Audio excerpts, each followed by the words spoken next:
Zurück mit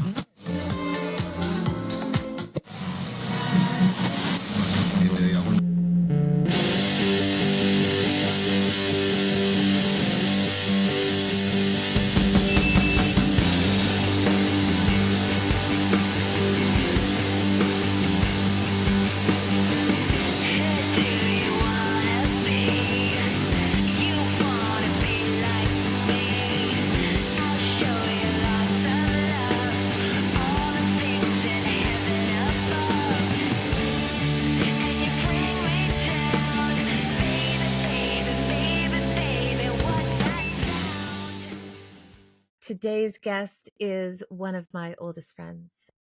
I couldn't actually think about doing a podcast about music and talking about music with people that love talking about music if I didn't include you, because you have been there.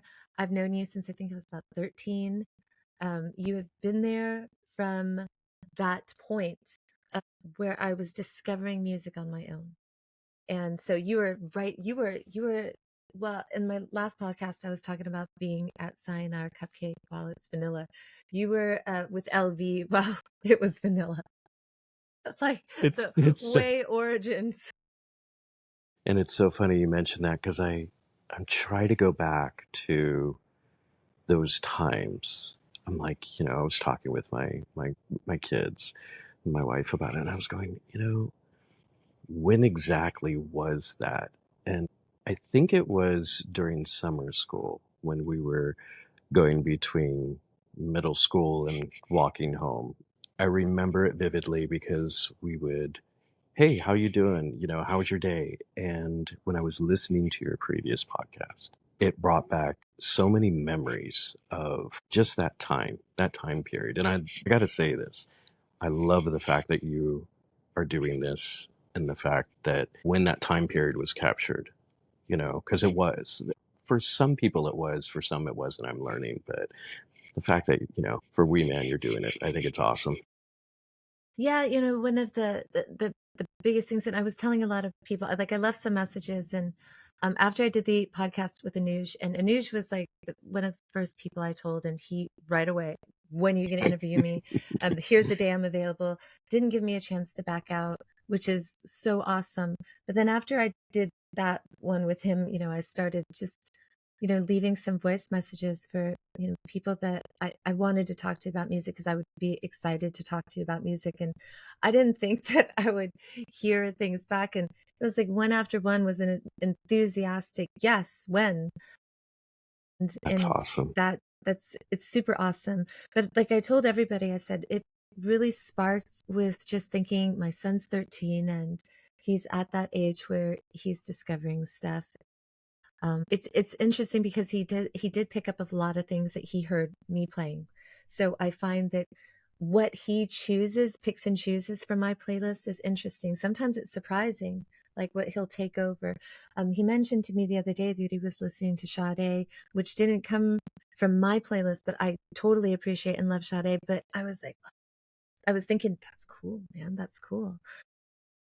And so I'm starting to see that. And so as I was thinking a lot about that, I started thinking a lot about my own musical journey. And you're the first person that comes to mind, because not only have I known you since I was like 13, but you were like my neighbor. So we had a lot of like walking home together, discussing music, and those were really cool. And we were really and we kind of, I think the band that I would say was the one for me that just went, whoa, the world is completely different, was Depeche Mode.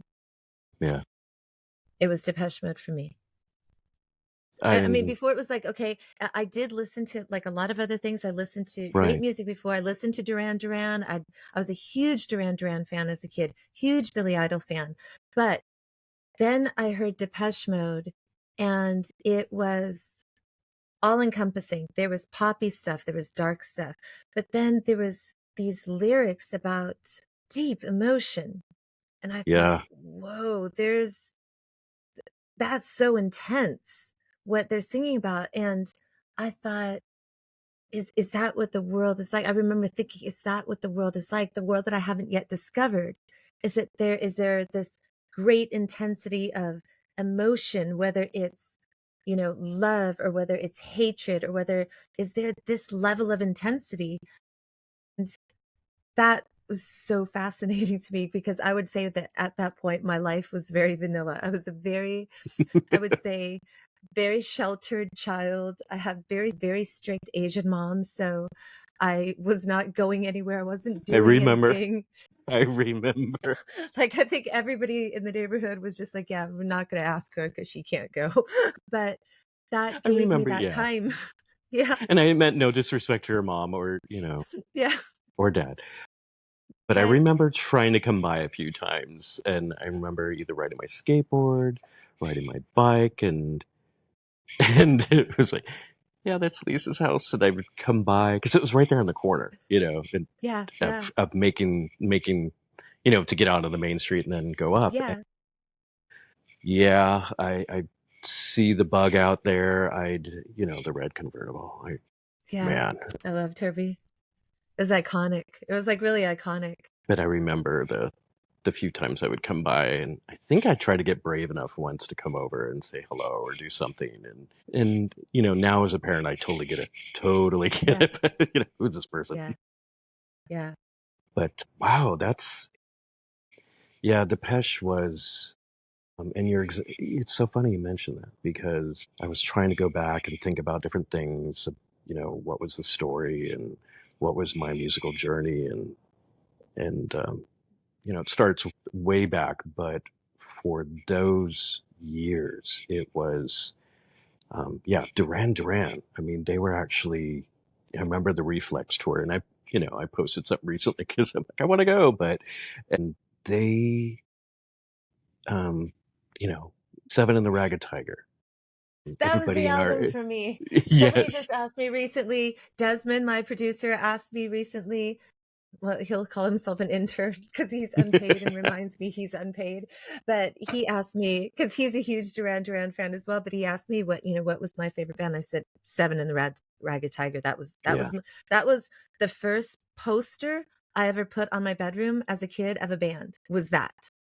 That was the first poster. Second one was Billy Idol, but the first one was yes, Duran. That was the band that um Depeche Mode took it to another level, but I would say that Duran was the first band that I loved, because I remembered begging my parents to take me to go see A View to a Kill, which was R-rated. But in the beginning, they had the song, and I wanted to hear it in this big kind of a thing. And I was 12 years old at the time. And so that was a huge thing for me. It's like, I'm going to go to an R movie. And I remember telling my friends, I'm going to go to an R movie to go listen to this song, and then I'm leaving. My parents are taking me out, but they're going to take me to go listen to this song. And for me, that was like concert. yeah.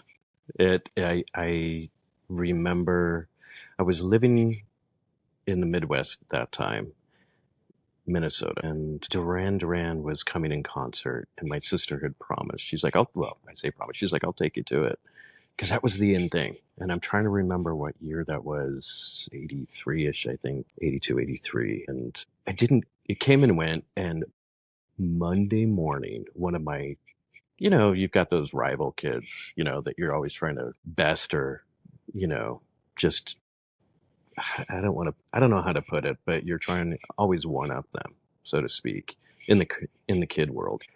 And, bands would come through, people would dress up like them, or styles or whatnot. And I just remember being on the bus, and he got on the bus and held up the poster, and everybody went nuts. And I was just like, you're kidding me. I still hold it to my sister. I'm like, you need to take me. But yeah, Billy Idol, MTV, all those bands that we grew up with. And but Depeche, and I don't know how you wanted to go about doing this. And forgive me, I know you prefer unscripted, but in my head I kind of like played things out. So you let me know. But I You know. just go with it. Okay. So my background in, if I can, in music was, when I lived in Northern Cal with my mom and my sister, and I was raised by them. But my influences were Beach Boys, Eagles, Fleetwood Mac, and of course, whatever we saw on TV, Cher, the Monkees, Sonny and Cher, the Osmonds. So, and then grew up in went to a Catholic private school. So there was choir at least once, if not twice a week. And it was wonderful. I loved going to choir practice most of the time, except when you're tired. I never knew that. I never knew you were in choir. All these years I've known you, I never knew that. Thank you. It was a blast to be able to. My goal at that time was just to be able to sing the way that of course, the nuns come by and they tune you and they want you to sing in a certain octave and in my head I thought I was pretty good. I don't know in real life how I sounded, but in my head I sounded good. But those influences, and then of course, moving to the Midwest, MTV came out, and one of the first songs I remember hearing, obviously, was the first song that they released, "Video Kill the Video Star," and Peter, was it Schilling, Major Tom? That video, I loved it. Couldn't get enough of that. And then over time, other bands, yeah, Duran. Who else? I was introduced to my best friend at that time. He was into heavy metal. Josh was into that, so he was, introduced me to Def Leppard because I told him, I said, "Look, man, I'm not into Iron Maiden and Metallica and stuff like that. Sorry, it just was I was so vanilla, so to speak." Yeah. um, and then moved on to eventually when we came back out to California. Introduced to a lot of different bands, but I specifically remember the day I was introduced to Depeche Mode. And just Yeah. like what you're talking about, as far as those bands are that significant change that all of a sudden you identified with. That story, I don't remember his last name, but his first name was Andy. And he came running up to me, and I was in summer school. I think it was between eighth grade and ninth grade. And he was, he dressed, his hair was spunky. And I remember seeing him in middle school, but he kind of changed his look over the summer. And he came up, he's like, "Hey, Alex. And I go, "Yeah." And I'm like, "What's up?" And I was just in one of my moods and whatnot. And he's like, "Hey, here's this tape. I noticed you got some here, check these guys out. I think you'll like them." And he just like throws a tape at me, and I'm like, "Okay." And it was People Are People. And I think he gave me another one, which was Some Great Reward, but I specifically remember it was People Are People. And I popped it in. I'm like, "Okay, all right." And I started listening to it. And that was it. That was it. And from that point on, I couldn't get enough of it. It was, okay, what else do they have? And through Yeah. networking, through other people, it was like, "Oh, you know them?" And I'm like, "Well, I'm getting introduced to them." Oops, sorry, this phone thing. And then it was a chase. It was, okay, what's the next album? What else do they have? And then just going berserk on it. Yeah.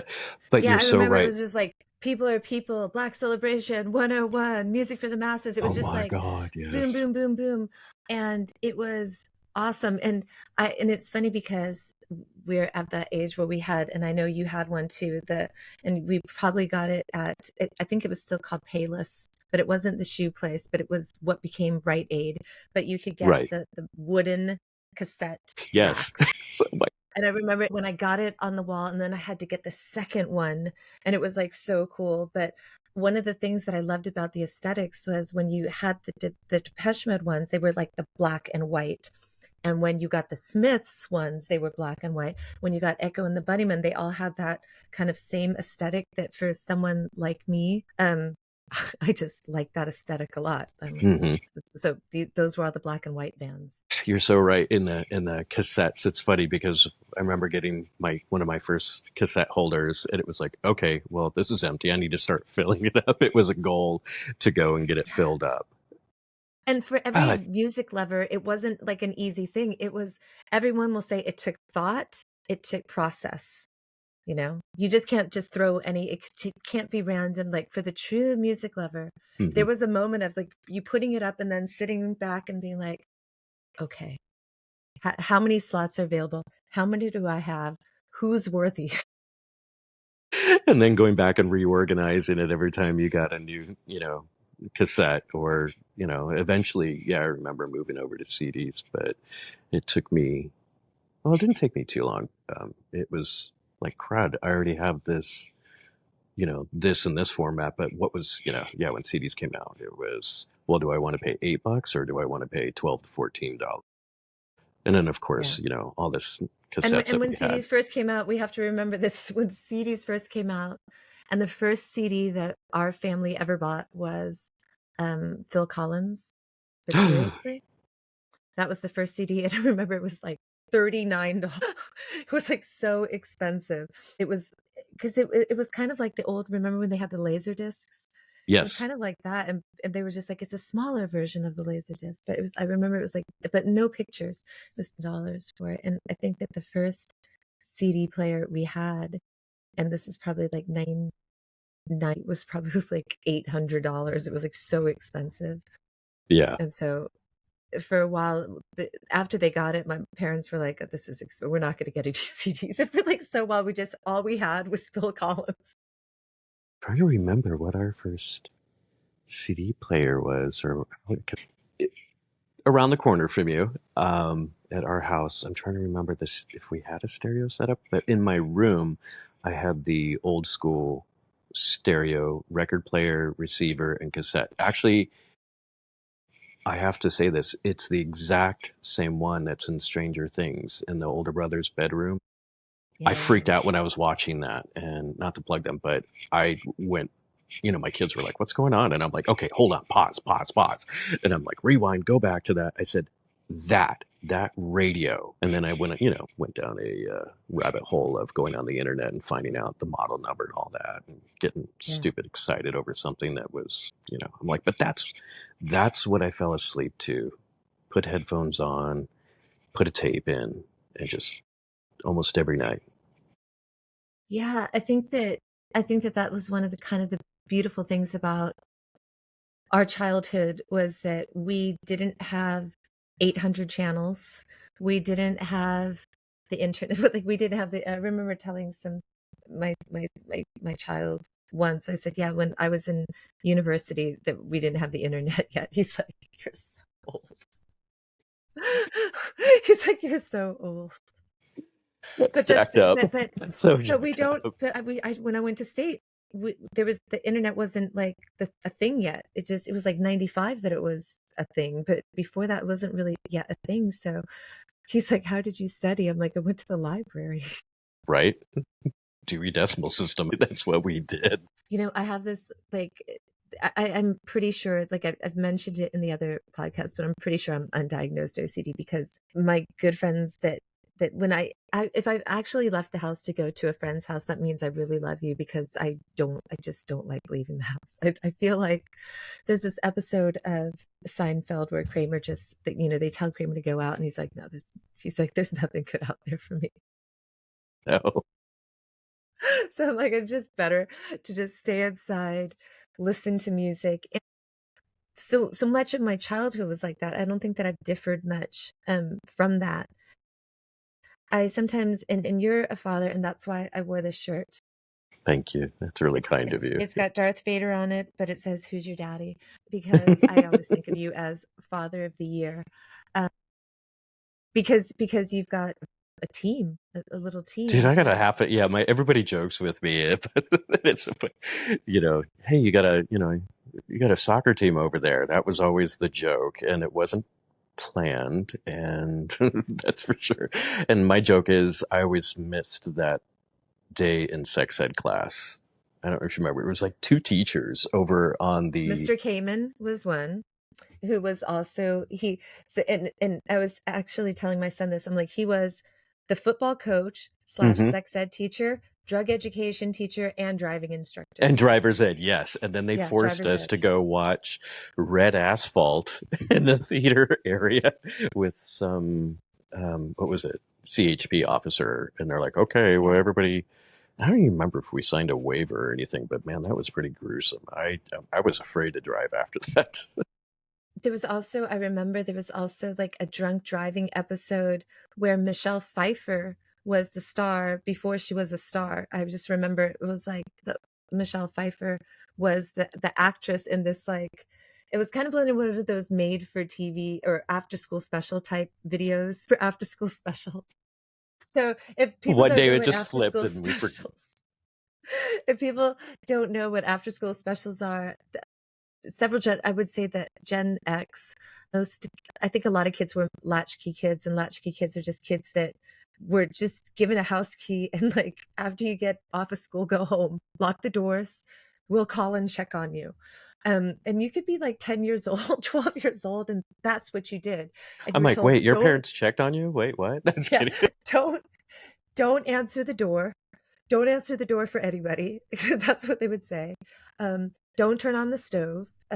And just stay inside the house. Just don't do anything stupid, if that was it. Yeah, Because that was yeah. it. And we became experts at covering up real quick. Self-sufficiency. Yeah. Yes, yeah. Yes. I'm trying There to was some remember certain stuff. things, but yes. There is some stuff that our I think that our generation was quite clever. There is some stuff that I don't think I've fessed up to yet to my parents. Well, don't do it here. I love cul-de-sacs. I loved growing up in a cul-de-sac. Yeah, it was, you know, that's one thing I look for now is, you know, if when I do get home down the road is because such fond memories, because everybody would just gather out there. If you wanted to play, that's where all the kids would hang out at. It was great. And it doesn't I was surprise so me in lucky. PQ because people Yeah, I were was nice. People were so cool. nice. Yeah. Yeah. I was super lucky because on my cul-de-sac, it was like 12, and I was the only child, and every house on my cul-de-sac had a boy, and they were all 6. And they were all single children homes. So I was the de facto babysitter. Like, that was it. I didn't have to go anywhere. I didn't go down the street. Every house, and it's like, when you think about it now, it's like, I was trying to think the other day, like, would I let Angus, like, actually be responsible for a small child? But Angus, and even yes. Any other kid, I don't know. I mean, But yeah. even I remember even babysitting the baby of the people across the street, which was like under a year old, and I thought, man, I remember I was 12 and somebody gave me a baby and just said, yeah, watch the baby. But I was like telling Angus, I said, I think it's because they knew my mom and dad were across the street. Like, if something's gonna happen, like, we're in the cul-de-sac. So, but I made so much money. It was like awesome. Shame. So much money. That explains why we never saw you out and about. Yeah. You were just making, Yeah. raking in the dough. Good for Just you. totally making money. Just, it was awesome. And what I love is that you have, like, it's like you have a sample pack of children. You've got them at all age sizes. And I was speaking with them about this because I wanted to get their viewpoint of, you know, hey, did you have any type of, you know, musical journey? What was yours? Yeah. Because Because it's an interesting conversation, right? Because it, everybody's is different. dude, LV, when you talked about it, I'm like, that is so important. It is such a, and I hate to use the word, but an iconic moment, a pivotal moment in your life. And it doesn't happen for everybody. I talked to, you know, a few of my older kids about it, and yeah, you know, they gave some input on it. But I talked to Joseph and Natalie, and Natalie just turned 18. And I asked her, like, so was there a moment for you? And she's like, yeah, it was last summer during summer school. And I went, okay, tell me the story. What's up? What's going on? Yeah. And she said, yeah, I was hanging out with one of my friends, and we were just, you know, we had some music in the background, and he was talking about, you know, Morrissey and then the Smiths. And then it just kind of was something that was around when they were talking. They had it playing in the background while they either, you know, at the house playing games. She would just hang out and whatnot. And as a father, I was like, you know, but she was cool and he was cool. I met him and all that. But yeah, so the Smiths, we tend to, and then I talked with Joseph tonight about it. And I said, hey, you know, this might be happening. So I want to get your input on, you know, what was your journey like? What was it like? And I said, for me, I told him, I said, what I recall is waking up to you taking a shower in the morning in the bathroom and me hearing something like guar and coming from the bathroom. And he's Did he like, say war? I said guar, because I was like, Oh, dude, is that because it was? He's like, well, it's like what did you say? It was like metalcore. He was listening to Motionless in White. That's his band. He loves them. And then there was a few other bands as well that he was talking about. So I did try to provide some information and influence through the years, but I didn't want them to be totally influenced by me and what music I was into. For my older kids, I kind of hid DM from them, so to speak. I would play them, but I didn't want them to become, I wanted their journey to be their journey, not what my obsession was, because I think it's individualistic for every single person. What happens? What's going on? So when Natalie had told me about that, I was like, "That's awesome, good for you." I'm happy, and I know she's on that journey. She's gonna find other bands, and through networking and talking with other people, and that's something else I was thinking about was like, how did I get introduced to this band, or how did I find this band, or what happened? And then it just like branches off. Like you said, it was like, what's the next thing? Like you yeah, devour something, you get People Are People, you devour it, you listen to it a bunch of times, and then what's the next thing? Then you get Black Celebration, you devour that, and then you're like, okay, it's like that. I think that that's the awesome thing about music, and that kind of journey is awesome, and where people go to, and the different motors and alleyways of music people go to, right, which is really cool. yeah. Do you get excited when you sometimes hear your children playing something that is retro maybe to them, but was something that you loved? Yeah, there was recently my youngest, Eliana, she was in her room. And I say it was recently, it was probably, well, there was something either this morning or the other day, and she just had, I think it was on Spotify. She has different playlists. And she just was listening to all kinds of different things. But there was one day when she was in her room, and this was probably in the last 6 months. And I walked by because I had to stop, and I heard her. It was a bunch of like 80s songs. And I was like, whoa, hold on a second. What the? But I kept, kind of hung out in the background, and I was still listening, and I'm going, is that stuff that is off of like something I have or play? No, this was just something she was listening to. And Yeah. I went, that's cool. And some of it was, like R&B, like Casey and the Sunshine Band, or Earth, Wind and Fire, or I'm trying to think of some other bands from that time Those are period. great bands for her like to be, Yeah, down with. yeah, yeah. I mean, there's got a person that loves music, there's got to be some kind of like parental pride of like, that's my kid. It just the fact that she wasn't skipping it, and Yeah, yeah. staying listening to it, that was awesome. And I went, okay. And the other thing that we like to do is they like to go to the swap meet. So we'll head down to the swap meet, and of course I've got to hit up, the music sections and there's Yeah. a couple of different people there that have. There's like a usual guy there that has like a diverse amount of CDs and cassettes, and that's what kind of drew me towards him, because I'm like, okay, I got to start building up my cassette collection again. Yeah. But I want to do yeah, it that was too. last year. They started. Was it last year? I mean, they've been into music, but in the last year, they really started saying, "Hey, we're looking for this." And I'm looking at the CD right now over there because I'm like, this is really cool. Queen. They wanted, so we picked up the greatest hits. Fine Young Cannibals, the Smiths, of course, and then there's a few other. I can't see these glasses are reading glasses. There's like 6 CDs sitting over there on the stereo, and I'm going, and that's all theirs. That's what they wanted to pick Yeah. up. That's So cool. I mean, that's really cool. it is, and my youngest, she she had heard Rob Zombie song, White. So she's like, I want to pick up this CD. I'm like, I don't know if you're quite ready for that yet, but okay, Yeah. we'll get it, just so Yeah. you can be exposed I to. mean, I think it's so awesome. I think that just when your kids are discovering music, or when you're sharing music, um, because it is exciting. I think that for if you were to consider yourself like as sheltered and vanilla as I was, I think we were both kind of from a sheltered and vanilla community. Um, that this music was like so exciting and so deep.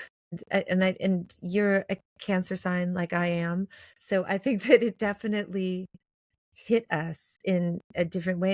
And I remember so many of our walk homes, just sometimes, even if you had your Walkman or later Discman, sometimes it's sharing the earphone for a second, like Yeah. listening to what that is and Yeah, because just talking you about, would ask man, me. I that sounds so remember that good. now. Sorry, I Yeah, like remember that that's now. You'd be so like, "Hey, what are good. you listening to?" And I'd be like, "Here, check it out." You're like, Because there wasn't a lot of I mean, there weren't a lot. There were a lot of people that listened to, normal pop music on the radio stations. There was like, I would say there was like four major radio stations. You had like KGB that had the harder metal, um, and then you would have like B100, which was like kind of pop, what your parents were usually listening to. the Then you had radio station that 91X. changed Yeah, so many times. I think I even called yeah, in once and I got a, what was it, Star 100.7, and they changed it yeah, to yeah. B. And I remember it was because they changed, like it kept Yeah, getting they bought out. changed. And then you had 91X, which 91X. I actually went to go check recently. I was like, are they even still around? And I was happy to Hmm. find out that they are. Um, and 91X was great because it was run out of Mexico. So it like had a strong signal, but they also, that brought, I remember certain DJs, like if it wasn't for those DJs, I wouldn't have discovered a lot of music. And so that was really Yes. important back then. Um, I remember there was this DJ, Brian Jones, and he switched around to different, I think he went to like 92.5 at one point, but he would bring like Susie and the Banshees. Like I would find out of bands like that from certain DJs sometimes, if because I didn't have any older siblings. So I either would hear music from somebody or they heard from their older sibling. Um, and that, I mean, it was awesome though, just discovering all sorts of different kinds of music. And I love that there was kind of that we were diverse enough in our community that there were people that had a little appreciation for everything. I mean, if you remember in high school, there was like a Hessian wall where like all the heavy metal kids like sat Yes. with they all had their jean jackets, and on the back the iron on like black patch that said like Iron Maiden. But they were like the nicest guys in the world, like probably stoners back then, but like the nicest people in the world. But they always like kind of kept to themselves. And then you had like the Skater Hill, which Hmm. also had the mods and the punks. um and that was like pretty chill. But that's where you would find, like, because you would have the people that liked the skaters always had like the punk music, because a lot of the skate videos were accompanied by punk music. And the mods, I mean, I remember so many of them just always in black, but or they're kind of gothy, and they always had, the Smiths. I remember even those girls. I don't know if you remember in high school that like on Morrissey's birthday, every Morrissey's birthday, they just carried around white roses. And you'd Oh ask them, why God. are you carrying around the white roses? They're like, it's Morrissey's birthday. I don't I don't remember that so much just because I ended up actually leaving all my Yeah, I junior year, remember. and that sucked. I had a lot of influences from friends, and it's funny you mentioned the radio because 91X had a huge influence on me, and I was thinking about that earlier. Like, what was it that kind of made me aware of some of these bands or introduced me? And of course, there was MTV, but later on, it was radio. We listened to radio all the time, even my Walkman. I'm like, okay, so my battery's about to die, but I can stop playing the tape and listen to the radio for like another half hour. So I listened to the Yeah, radio all the time. And 91X, Mike Halloran and Steve West. yeah. And Steve West, yes. yeah, Great, great, great DJ. he, and him and Because he I, brought all that stuff from Europe. He brought all the like the yes, expertise and knowledge from Europe and the UK because he was British. yes. Yeah.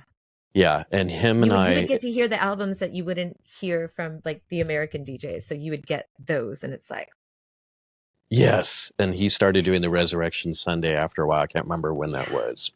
yeah, Steve West used to come into Bonds right there, and I was working there, and he would stop by the deli, and we started talking. I was kind of like, and after a while, it's like, you know, he's like, hey, it's my job. That's what I do.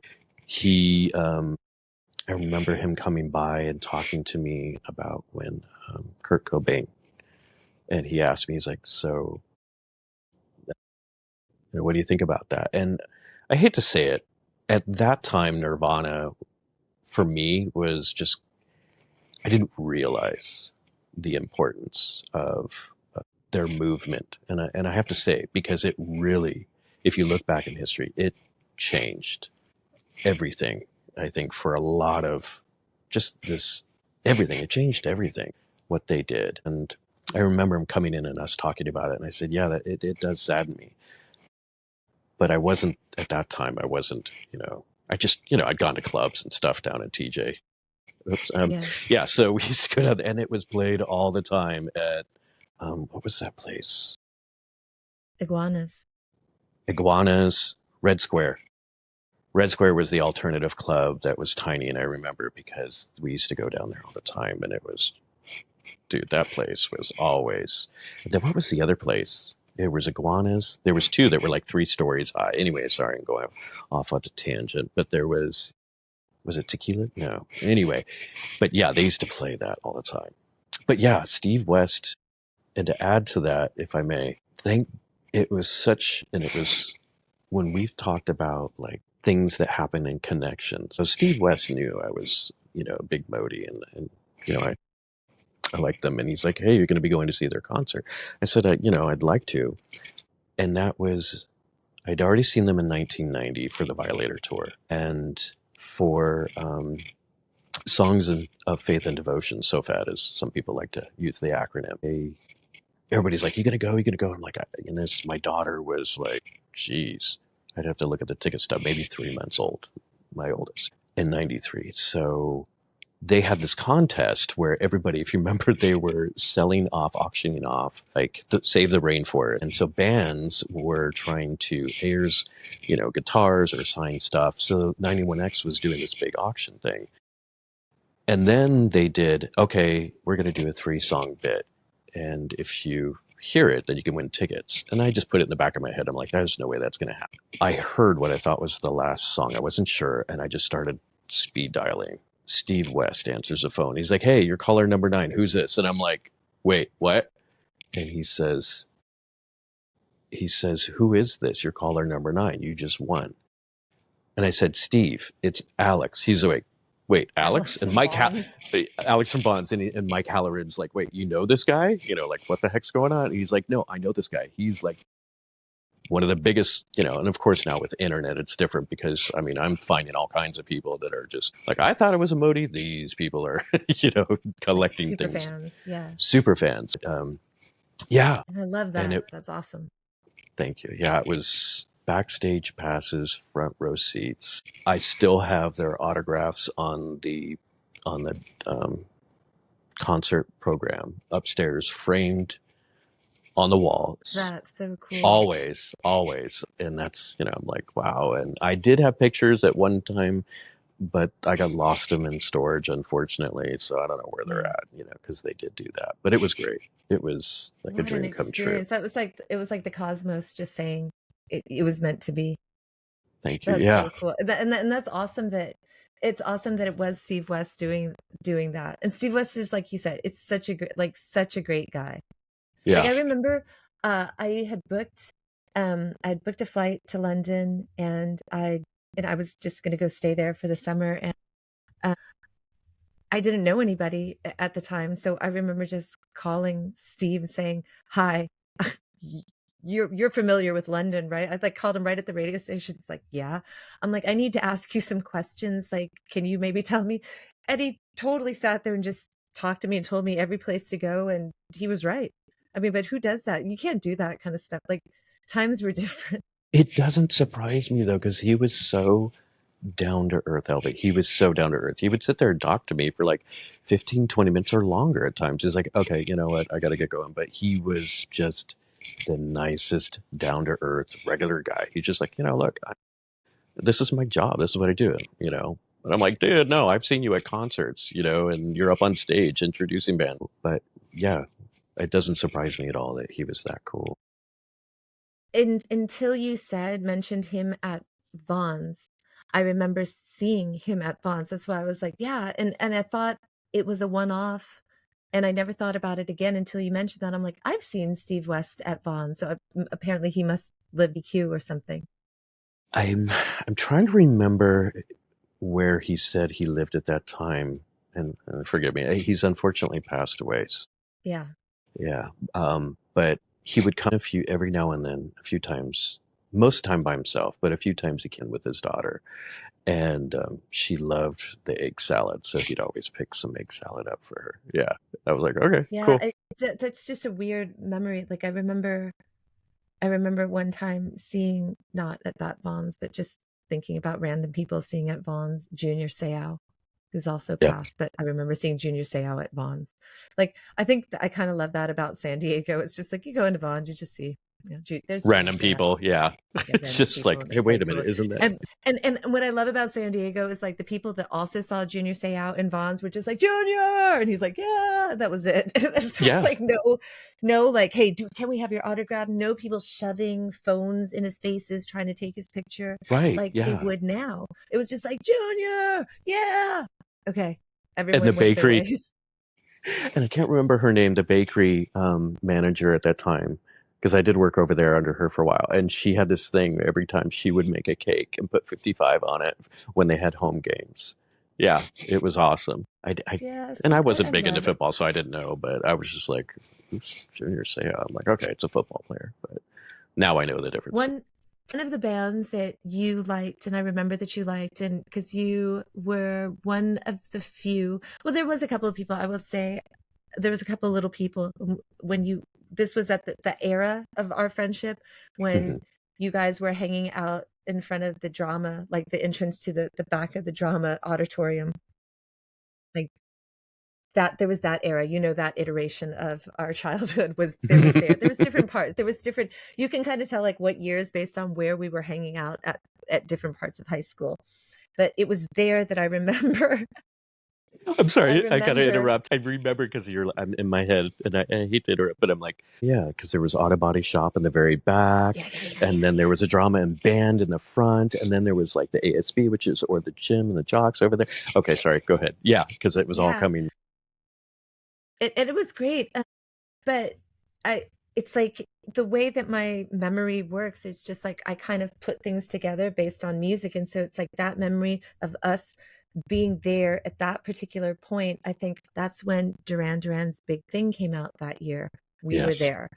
What The Pet Shop Boys, I think that at that particular time, Always on My Mind was coming out at that time as well, which was a great time. So there was like, it's funny because so many of my memories are locked in with music, and when I can remember a particular song or particular album and sitting there talking about Big Thing with you, because we would talk about some of the tracks, like there's a track called Palomino on Big Thing, which I remember sitting and talking to you going, this is like this track, if you listen to this track, and I will put it on the Sayonara Cupcake episode, bonus episode playlist, but this track Palomino, I remember us sitting there talking, going, this is like an epic movie. Like, this is not just a song. This is like a cinematic event without any visuals, but how the production of the song, the lyric of the song, the feeling of the song, it just gave us goosebumps that we could not get over. How I remember thinking and talking, we're just saying, how can this feel like a movie, but there's no pictures? It was just so epic. I couldn't get enough of it. I listened to that album, I think, till I don't know. I think I had to get another. Eventually, I got the CD, and I have to check to see if it's in my my playlist still. But yes, it you're bringing back such memories because that was. I totally forgot about that, and I'm sorry, but I was like, Yes, no holy problem. crap, that's right, because I remember the album. I remember the Yes. cover of it. It Big was all thing. like bright in color. Yeah, bright and colorful. Yes, And remember, you and me, because we were young and we were still in high school, we got the chuckle. We're like, it's called Big Thing. I wonder what Big Thing means. Because we thought it was really cheeky to just have an album called Big my Thing. And God, we're like, that's right. remember? Yes, It was just like, yes. we know what it's about. But there were such great songs, and I remember we remarked that there was like another song that was instrumental, and other people saying, "Oh, we don't like that song because Simon's not singing on it." Lakeshore Driving, which is purely instrumental on that album, but we thought, listen to the song though. What a great song! Whether or not Simon's singing on it, listen to this song. And so I always, and that's why I wanted you on here, because you were that person in high school that I could go, and before high school and middle school, that I could go talk to about music, because there wasn't a lot of people that kind of could geek out and wow out and sit there with me and go like, whoa. And thank you for mentioning that, Lisa.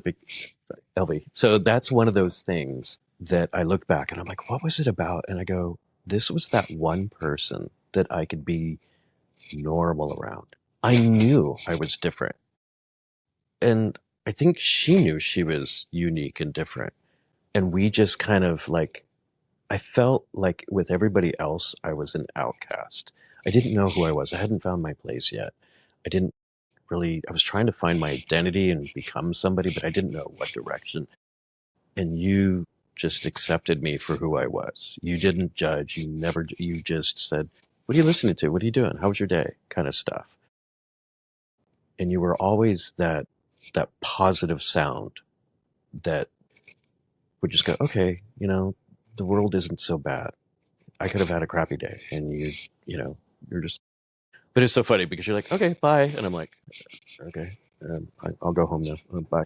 But the, I'm a little spacey at times. I'm no, just no, no, no. no, I have the attention span of a that. Yeah, I have this friend.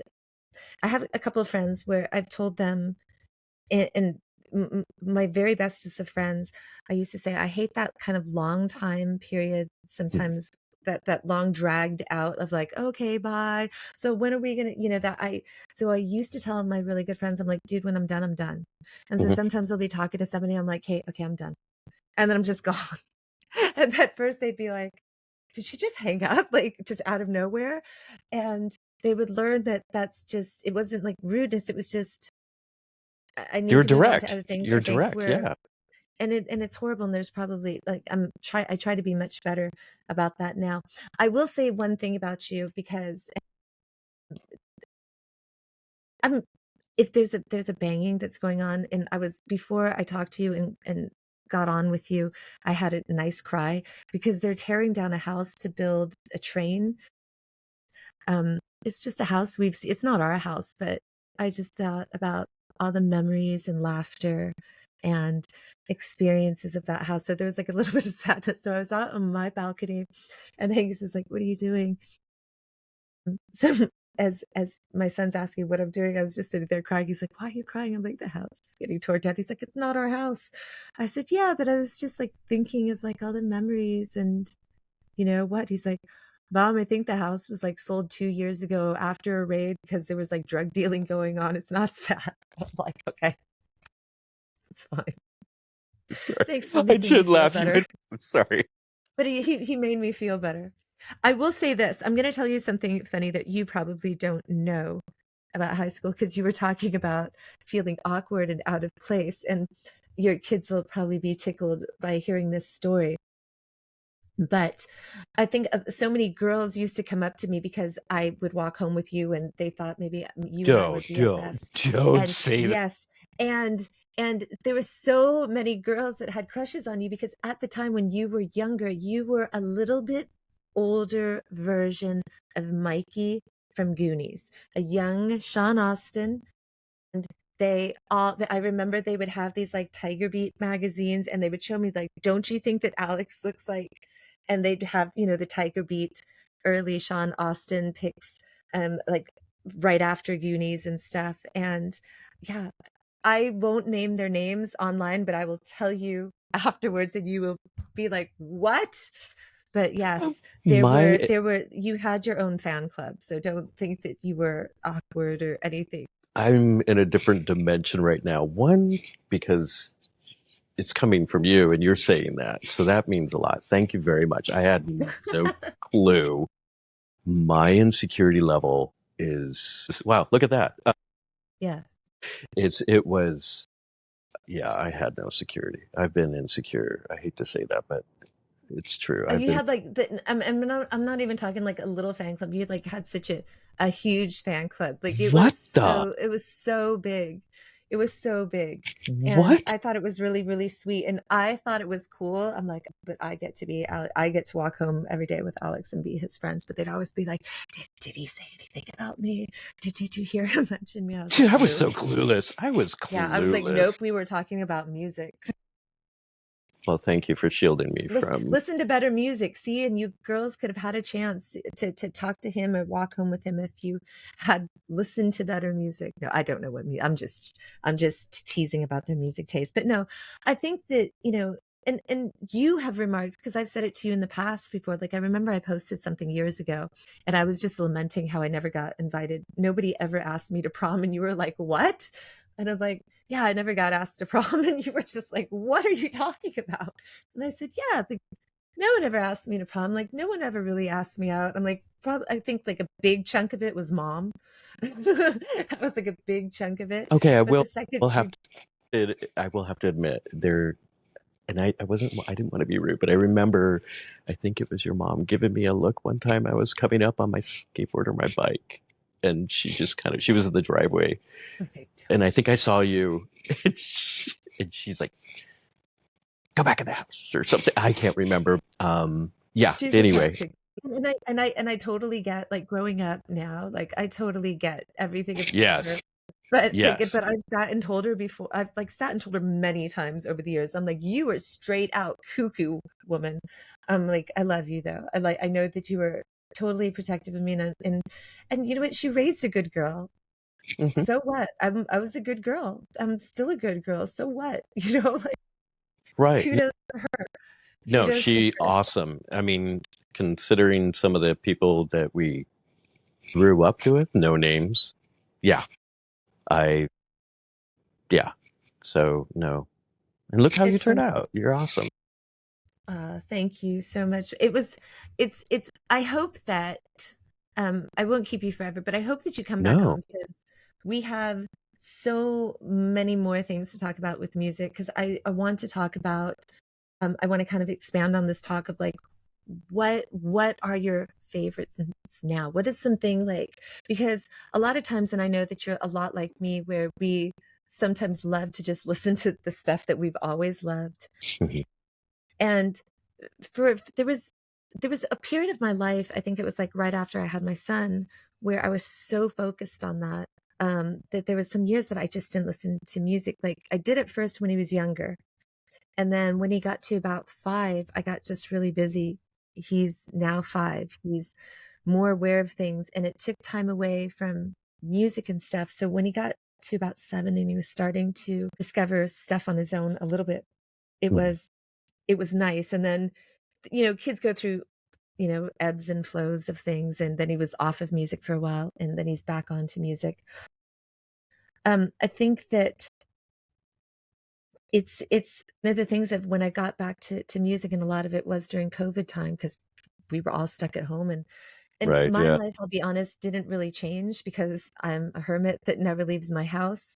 But now I wasn't be made to feel guilty about being a hermit and not leaving my house. Like, It was perfect for introverts. yeah, now it's like, see, I told you guys all along that there was no good to go out there. It's like from the start. And it's a funny thing, like, and I'll say this off the record because I don't want to take away from anybody that's lost a loved one. I've not ever gotten COVID.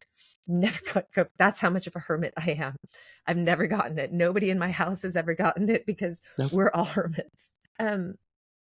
But going back to that, I found that like once I started having time for myself again, like during COVID and things like that. I started to listen to music again and started getting really excited about music again.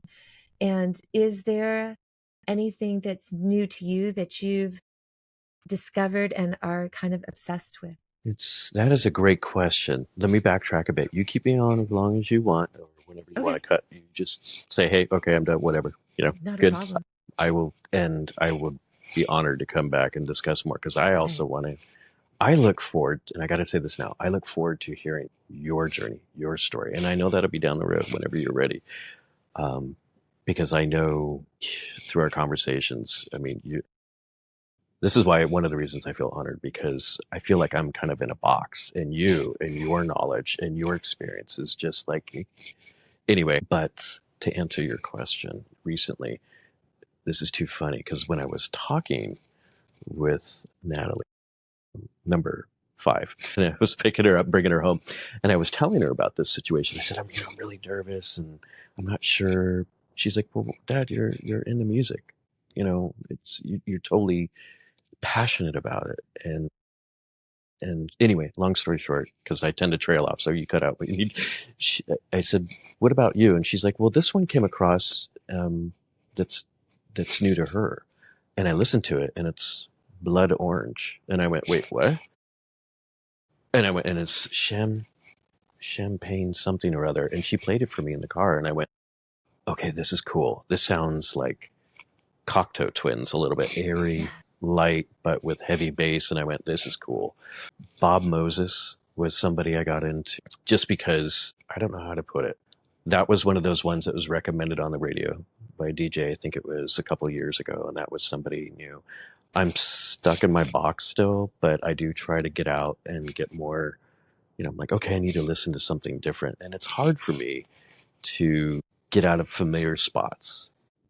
But if I hear something I like, then I'm totally down for it. Yeah. I came onto Spotify late because I like technology, but like social media kind of things didn't, being such an introvert, like I couldn't see the appeal of like communicating with people.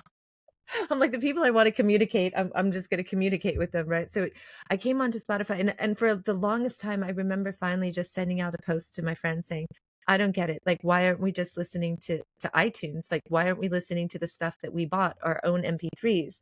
Why are we subscribing to streaming? And they're like, oh, because you can listen to so much more. And I'm like, yeah, but I have like 20,000 MP3s. They were just like, okay, because not everybody has 20,000 MP3s. So I was like, okay.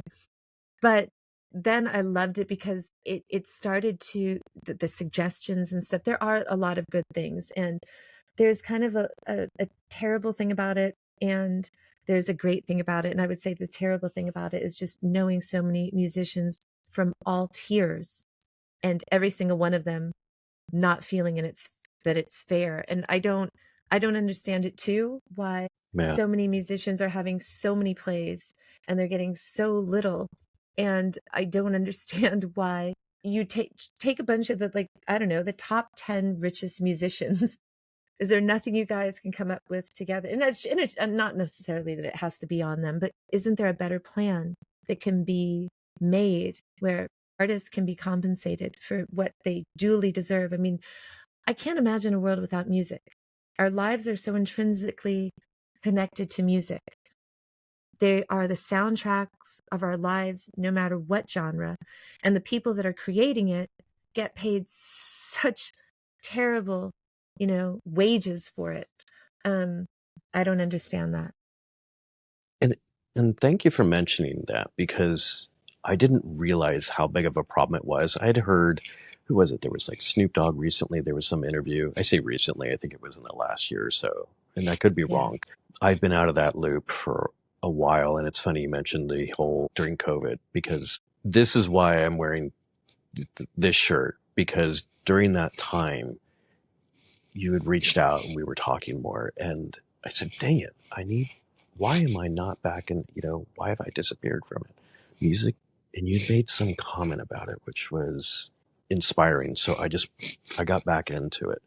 But back to what you were talking about. Yeah. it saddens me when I found out that there are artists out there, and this is a complaint. How come these guys, or these artists, excuse me, aren't getting paid, what they deserve? Yeah. What's Yeah. going on that we've created this platform for people to, express themselves? These are Yeah. artists. I And mean, like I said, there's good and bad, it's good because, like I said, I discovered a lot of bands that I wouldn't have ever discovered based on an algorithm of what I like. And I get these current obsessions, and sometimes those are a suggestion. But at the same time, other artists, my new obsession to Door Plant, which are the Thai kids, like their song Wannabe Sad Song. I'm going to keep plugging it because I love their song so much. It's just got like 2,000 hits, just 2,000 people have listened to the song, and it's like, oh, but it's a good song. So it's tough. But I guess the positive parts are, yeah, there is a lot. It's a lot easier to get heard. It's a lot harder to get followers, well said, you know. well said. And it's a lot harder to get people to pay up and go from Spotify over to Bandcamp, where you can pay an artist direct.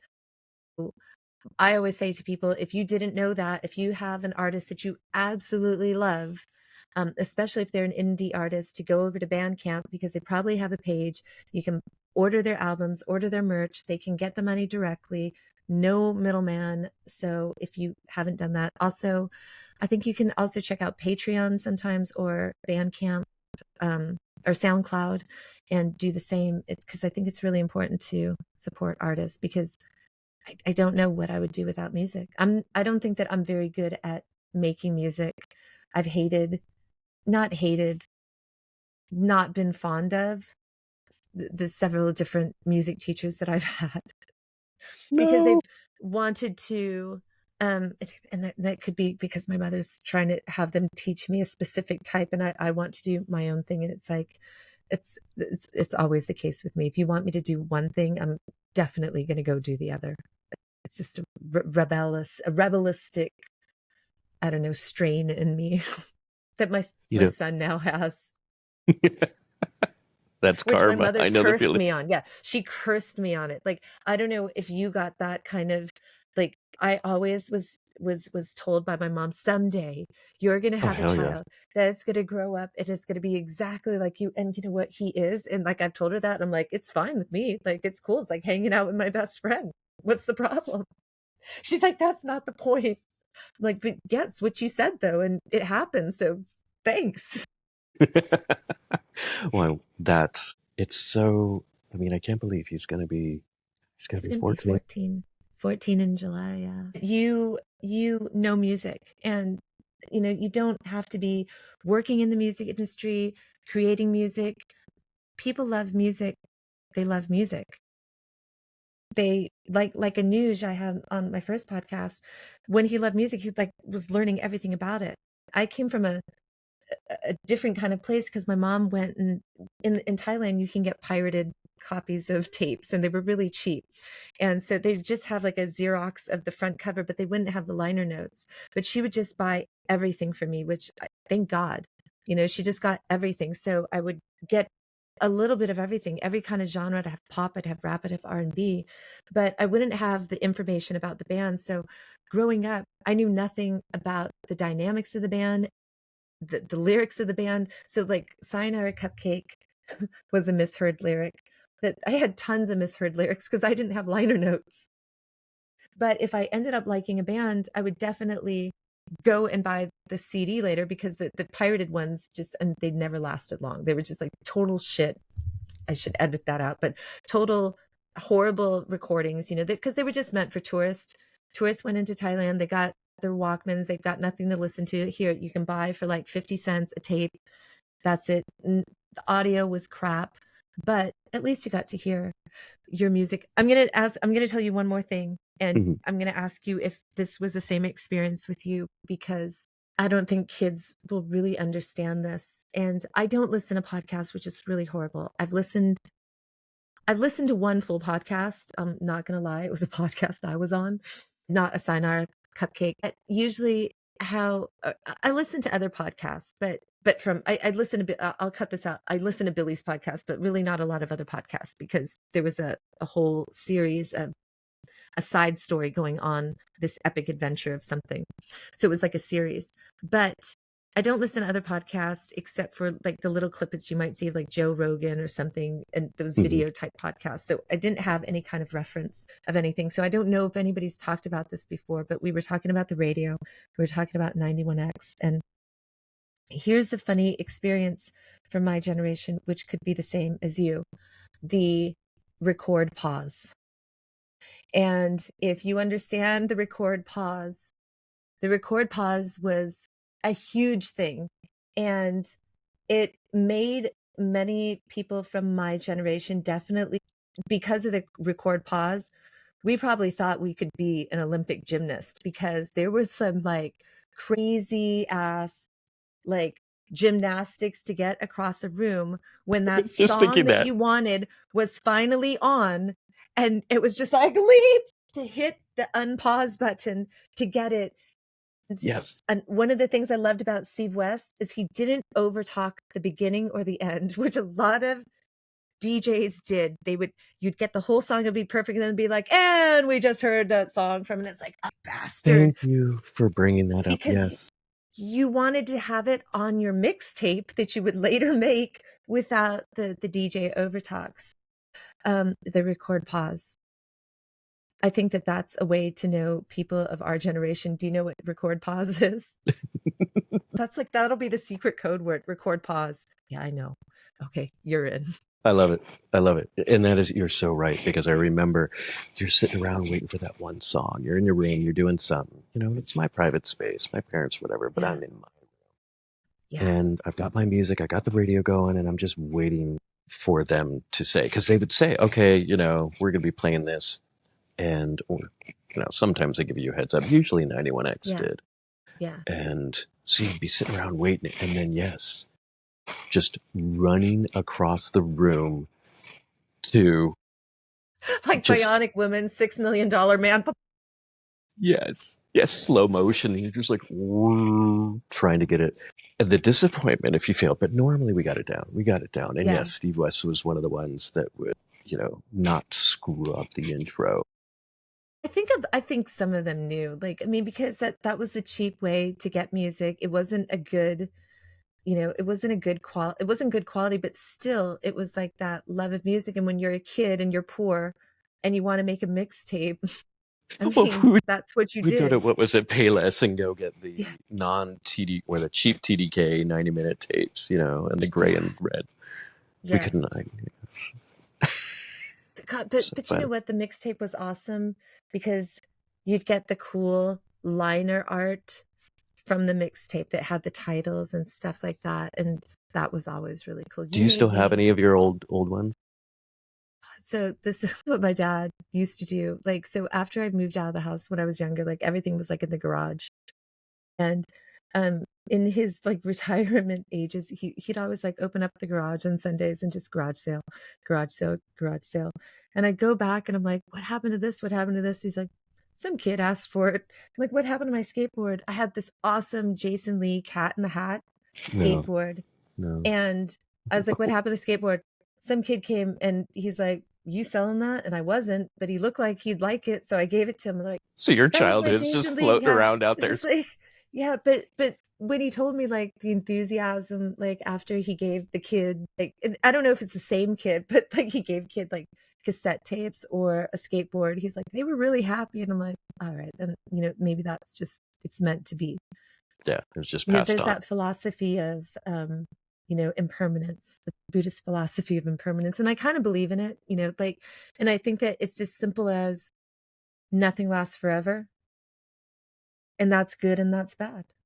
Because I think that when nothing lasts forever, you tend to appreciate everything a little bit more, knowing that there is an expiry date on it. You can sit there and appreciate those moments and appreciate everything. And at the same time, all the darkest, deepest parts, the hardest times that we have also don't last forever. So I love the idea of impermanence. People don't like the idea of impermanence sometimes. Um, yeah, I think that there's a beauty in that. Dang. No, that's deep. And I don't say that and forgive me, LV, I don't say that lightly because you have to dissect each sentence of what you just said and understand it. And that, yes, that's part of life. That's what happens. We have to let things go if we're going to bring new things in or allow them to come in. I think you posted something like that recently, and I'm like, yep, that's a true statement. Yeah. As well as sometimes we don't know it, but we have to, sometimes we just got to let things go, or we appreciate it more when we know, like you said, there is an expiration date. And I know I'm reiterating what you just said, but Yeah. I'm trying to absorb it and soak it in, and I'm like, dang, that puts things at a totally different perspective. Thank you. I get more like Yoda Jedi vibes because I have a kid, and it's not that like I said, I have a on my blurb, my bio, it says I surround myself with people smarter than me. And that's the truth. I really tried to keep the people around me smarter than me because I hope to get some trickle of knowledge from them. But I also, I'm much more reflective, and you understand this having just so many children. you understand this having because you've done it over and over, and you understand this that and I know you understand this with each child. I'm sure it never stops ending that you want to be a better parent, a better person, a better human being with each child. You even want to be better than the last one. That's just something intricate. That's why I have Who's Your Daddy. This is because you are such a great father. I see how the kids are with you. You post videos, you post pictures. I I see their comments on stuff, and I'm like, man, that's just a loving, wonderful family. But I think that you know what I'm saying, right? Well, I can't take all the credit for that. I mean, but thank you for that. And it's it has, as you know, as a parent, you have your ups and your downs. There's days where you're just like, you want to pull my hair out, and then there's other days where you just go, wow, I had a part in creating that. That's a part of me. That Yeah. is that's amazing. Yet when they have their own, start showing their own, and they always do, but I don't know how to put it, but they have this uniqueness that starts to Yeah. shine, Like and you their see that, individual personality. right? Yeah, and you go, okay, this is really cool to watch them just, Yeah. Yeah. to I'm like grow up. stoked all the time. I'm super stoked all the time watching like my kid grow up and like and it's Dude, he is exciting to so me, but cool. that's why. If you want to cut this out, but I have to say this: watching him, and it's from afar. It's what you share, and it's amazing who he is, who he's becoming, and that's a that's you. That's a piece. That's you. But him, I'm not wording this correctly, but it's just so cool because he is, from what I've seen, he's humble, but Yeah. he's confident. He's he's and I don't. It's like I don't want to stick my foot in my mouth, but anyway, he is. He's just, He's the as you put it, funniest person that I he's know. rad. Yeah, he's super rad. Like his nickname is A-Rad. And Hmm. he's got like a lot of nicknames, but usually just call him A-Rad. Yeah, he's like the cool, like I tell him all the time, and he's just the coolest person I know. Like he's just cool. Like I see, like I'm never worried about him. Like my mom, as grandmas go, like she gets worried about this, and I'm like, I'm totally not worried about him. He's like a good person. Hmm. He is kind. He's funny. But I think that was two of the things that I'm really proud of is his wit. Like he has like the fastest comebacks, and like I'm not talking about like a mean spirited comeback, that like I'll say something, and the comeback that he comes with, it's like so good. I'm like, damn, that's I'm just like, that's good. That I'm not worried about him. Uh, Yeah. but like but being a parent though, you always want to definitely be better, have the right answers and stuff. Try to share some of your experience that might be helpful. And so, like, I think a lot of times, we talk about people having tough times and things like that. And I think that's where what I said kind of comes from, that impermanence is a good thing to believe in, because nothing lasts forever. And, he said, he asked one time, have you had like really, really rough things? And I said, everybody does. Everybody does. But I wouldn't do a single thing differently. If you asked me to do life again, I wouldn't do a single thing differently. And I know that for sure, hands down, no hesitation. And he said, why not? You wouldn't do this, the times that you were sad, or the times I said no, because if I did anything differently, it wouldn't lead me to this moment right here, right now. And I wouldn't trade a single second of any experience I've ever had with you. I'd never trade. I want every single experience. So if there's a chance that if I did one thing differently, I would lose any of those experiences, don't want it. I said, if I look at it as everything's a learning experience, and every moment, every occurrence, everything that happens, I tried to tell him, you can look at it as, okay, what is the universe trying to teach you? What's the lesson you're supposed to learn from it? Can you do something about it? Do you want to do something about it? Do you want to try to change something about it? If you can, try to take those steps. And if you can't, there's nothing you can do about it. Just shove it aside and move on. That's the best thing. That's like one of the best things I could tell him. I'm just like, deal with the stuff that you can deal with, and don't worry about the stuff that hasn't come yet. Like I always say, don't worry about the future. I said, don't worry about the past. The past is the past. You can't change it. Take the lesson from it. But don't even worry about the future. He's like, oh, I'm worried about, I'm getting all this pressure from teachers to pick this and that. I'm like, don't worry about it. I'm like, this is your mother speaking. I'm like, don't worry about it. You're 13. You don't need to figure out what you're going to do right now. And any teacher that is telling you that you need to figure out what you need to do right now, I said, have them come see me, because that's That is ridiculous, such that kind of pressure. that is such sound advice. It is, And because we had that pressure, I think to a degree, yeah, we had that pressure of like everybody all the time asking me, what is it? Ever since I can remember going visiting family out in the East and whatnot with my mom and my sister and, visiting aunts. And anyway, what do you want to do? What do you want to be when you yeah, grow up? I didn't have a freaking clue. I had no yeah. idea. I don't think I ever honestly figured it out. I just kind of fell into what I'm doing. And I think it's such great advice that what you said, that because you can't stress over. I mean, it's good to be aware. It's good to think about Yeah, it, it's but good to be aware. It's like, okay, but like I said, my philosophy on life, and I tell a lot of my friends this, I said, everything is 50-50. I said, it's a 50-50 chance you wake up tomorrow. That's it. There's no other odds. Pretty much everything is a 50-50. It either is or it isn't, no matter what. So what are you going to do? So I said, the things that stress you out in life, what are you getting stressed? Are you stressed about something that hasn't happened yet? Do you know how is it going to happen? What's it going to happen? How is it going to come at you? If not, why are you worried about it? It may or may not happen. You could get hit by a bus tomorrow. Like, do you want to spend the last day of your life worried about something that isn't going to happen, or could not happen, or might not happen, and then you get hit with a bus? And how did you spend your last day? I said, deal with the problem at hand. Just as it's in front of you, deal with the problem. And okay, how are you going to deal with it? Is it something you can fix? And fix it. If you can't fix it and there's nothing you can do about it, then just ignore it, or call somebody that can.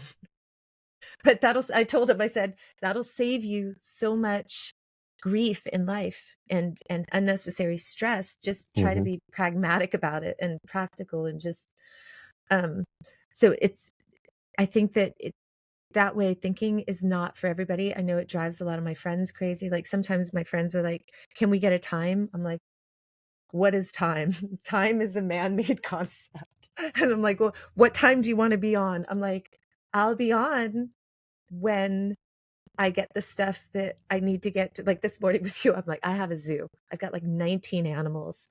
My kid said he was going to help me look after all those animals. You as a parent know that never happens. They never Hmm. help you look after the animals. So it's 19 animals to deal with. And it's like, it can get like a Mankey's Noah's Ark over here. They're all rescues. So that takes time. Do I know how much time? Nope.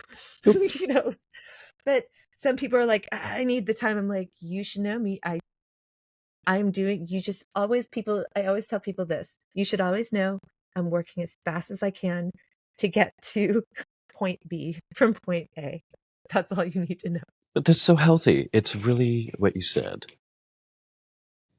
I hope you keep that in there because I want my children to hear that, especially, all of them, but especially, my younger ones because they're at that point, you know, Yeah. and, The world, and yeah, the world is so much more stressful, I think, for the younger generation now than it ever was for us. yeah, And I think that that's quite horrible. So that's why it's really important to me, like, music, guys, listen to music. Music is the answer. Music soothes the savage beast, as the saying goes. I saw another quote not too long ago on Instagram, and it was such a great quote. And I am always terrible at getting quotes correct, but it said, people who introduce you to new music are important. And that was like, yeah, yeah. yeah. So I always And tell you've done that a everyone like, lot. You've done that a lot for me. And I try to venture out. I don't always, I need to just make a day of it. And as you know, with my view over here, it's well, go finding to time. Sayonara Cupcake on Spotify. There's just type in Sayonara, and there's all these various playlists that you can meander down. Like, there will probably be a playlist. There most definitely will be a playlist of songs that we referenced here. So um, that takes time. That's why, like, I record a lot of stuff on like one day and then do production on it later because there's so many stuff. Because I had this idea. Like I said, I haven't listened to other people's podcasts and I don't know how other people do it, but it just made sense to me of like, I can't necessarily play anything on the podcast because of licensing reasons, but um, people should still listen. If you want to listen to what we were talking about, if you want to listen to How Sick a Song Palomino by Duran is, How Sick a Song Lakeshore Driving by Duran is, then you should go over to the playlist and listen to that. And even this, like the songs that your daughter referenced to you, we'll put those on there so we can hear it. And I like that it's kind of diverse and there's a little bit of everything because I don't think that you need to necessarily put music in different genres. I think good music is good music, Right. It's what you connect you with. know.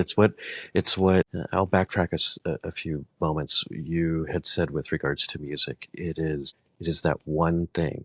I think it can pull you out. If you're in a bad mood, you can put on something, it could be dangerous too. You don't want to listen to certain music like, Panama while you're driving your car on, San Diego freeways. It's probably not the best idea during, certain times of the day, but it's so, and thank you because you kept posting things and it was like, gosh dang it, oh yeah, there's that song. And when I would listen to those snippets of what you would post on there, I'm like, oh my god, I totally forgot about that. And then it's the emotion, it's the memory that we attached with it at some point in time, what we were doing, who we were with, and sometimes, like you said, even the conversation. And it helped pull me back into, okay, I really do love music and this is the effect, and I just got to accept that. And my kids, well, they're going to have to deal with nerdy dad or whatever dad, crazy dad, Yeah. whatever, when he's listening to his music. And yeah, Yeah. I'll crank it up. So But at least it gives them like it shows them that yeah, music is the answer. Music is the answer. But there is music for everything. And you will understand this, and a lot of people will relate to this, that sometimes in life we're going to go through periods where we feel absolutely alone. Even though we're not, we have family, we have whatever, but just however we're feeling at that time, we're feeling completely alone. And the thing that comforts us or is our company or envelops us or holds us in its arms sometimes is music. So it made sense to me to make a podcast about music, like to just kind of celebrate that there's no like bashing of music or anything like that. It's just a podcast about people that love music. It's And so you. it, It's so it's you. funny. It's funny because you would think, because the first thing when I asked you, you're like, who wants to listen to me? Anuj said the same thing. And Anuj grew up in Dubai. His family's Indian. He grew up in Dubai. He's in his 20s. And he told these stories. And I had another friend who grew up in San Diego, completely different experience, is our age, went and told me, he's like, I could totally relate to what everything Anuj was saying about, the music with his parents and stuff. And it's like, let's think about music. It kind of transcends time. So even though some things are going to be a little bit different in like how children today get music, how the youth gets their music is different from how we got our music, but they will make it their own in their own way because I mean, we don't think about the fact of what our parents thought of. Like when we were listening to stuff, they were probably like, they're not listening to 8 tracks anymore. What are those kids going to listen to? You brought up a really, I don't know how to put it. You're so right because, and I don't know what changed. I never talked to, I mean, I remember my mom, not to go on a different tangent, and her excitement listening to certain music. And I think she went through the same thing because, of course, Elvis Presley, the Beatles, things like that in her era. And I'm sure her parents, were probably like, who's this guy shaking his hips up on stage? Elvis, she was a big Elvis fan. And my parents, when they saw my first Depeche Mode poster in my room and they're seeing, Martin Gore with nothing but, leather straps on and lipstick and eyeliner and all the boys were wearing, I remember eyeliner that. and, I remember that phase. and they're looking at me and I'm like, but it was, I just, it was different. It was unique. And that's for a different time and all that. With regards to when I heard, Anuj, that podcast, Yeah. it was a journey. And I went, this, I guess, like I'd mentioned to you, I'm like, well, how, but why not? Here he is listening to like freaking Metallica and, and I went, music, right? Music. It doesn't matter where you are in the world. Yeah. If you It connect doesn't with matter it, if you you're connect famous. with it. Like, I mean, I have friends that are, are well known in music, but it doesn't matter because people that love music, they find something relatable and they're like, they'll hear a story and like, yeah, I totally know that. They'll hear pause record, you know, there's a whole nother generation that would listen and go, I remember pause record. I Yeah. remember that one song I really, really wanted to get. But then they'll also think about the mixtapes and maybe somebody will sit there and go, do I have any of those somewhere left in a garage somewhere? And you know that a lot of mixtapes are probably in like thrift stores around the world because I know that you can find old film rolls that are undeveloped film rolls and some people buy those and just develop them and that's really cool. But there's all these really great mixtapes out there. There are. I've seen a few at the thrift or at the See? swap meet, and Yeah. I debated whether or not. I'm like, I don't know. Should I get that or not? I don't know. I think definitely get the mixtape. Yeah, That would be interesting to get the mixtape and then make a corresponding mixtape on Spotify of the mixtape that you found and just see like what did people listen to? Just oh, look finding at you. You're mixtapes and sending me this is down a journey. You're sending me see down a there path. Look at it. you go. Thank you. So I hope to have you on. I know I'll have you on again, and I really, really thank you. It's, I told a lot of people were really nervous, and I said to everybody, I'm like, don't be, because it's just a conversation. That's what this was, and thank you for that. Yeah, it took a few minutes, but you pulled me in, and I appreciate it. Thank you, and making me feel comfortable in telling it. And I do hope that I'm able to, because I think you and I can just go. I mean, we could go on, but Yes, yes, we could totally, because I mean, there's just so many eras of music and so many great songs and so many. I mean, because even at that time, we did have I know that we also liked R&B too. We were kind of getting yes, into the R&B too, so that was really I mean, because you had there was pop. See, we're never going to get off this conversation. We're just going to keep finding other branches to go on. We'll just be on here forever.